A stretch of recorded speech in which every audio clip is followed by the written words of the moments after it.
শীতকালে বাজারে কাঁচা টমেটো পাওয়া যায়। আজকে সেই কাঁচা টমেটো দিয়ে কাদা চিংড়ি পেয়েছিলাম, সেটা নিয়ে একটু চচ্চড়ি মতন করব।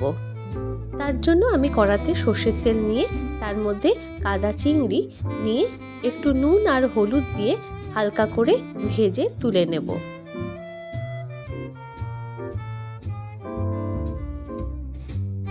চিংড়ি মাছগুলো ভাজা হয়ে গেছে, এরপর আমি সেটা আলাদা একটা জায়গায় তুলে রেখে দিচ্ছি।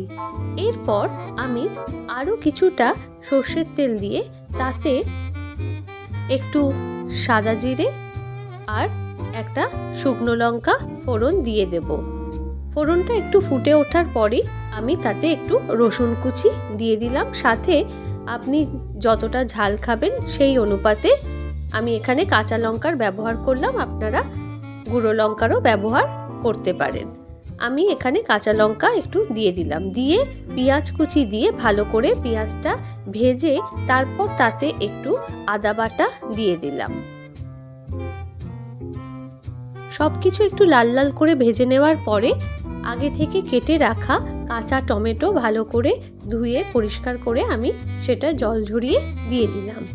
দিয়ে তারপর তাতে একটা পাকা টমেটো দিয়ে দিলাম, সাথে দিলাম স্বাদ অনুযায়ী নুন আর একটু হলুদ। এরপর আমি সবকিছু খুব ভালো করে ভেজে নেব। 1 চামচ জিরে গুঁড়ো ও 1 চামচ ধনে গুঁড়ো আমি এখানে দিয়ে ভালো করে আবার সবকিছু মিশিয়ে নিচ্ছি। মাঝে মধ্যেই আমি এখানে ঢাকা দিয়ে দেব, যাতে টমেটোটা আস্তে আস্তে সিদ্ধ হয়ে যায়।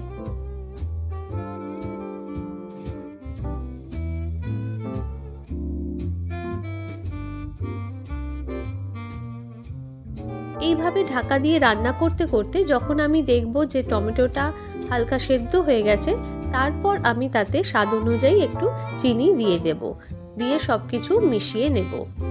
এরপর আমি চিংড়ি মাছ ভাজাটাও দিয়ে দিলাম, দিয়ে ভালো করে মিশিয়ে আবার কিছুক্ষণের জন্য ঢাকা দিয়ে দেব।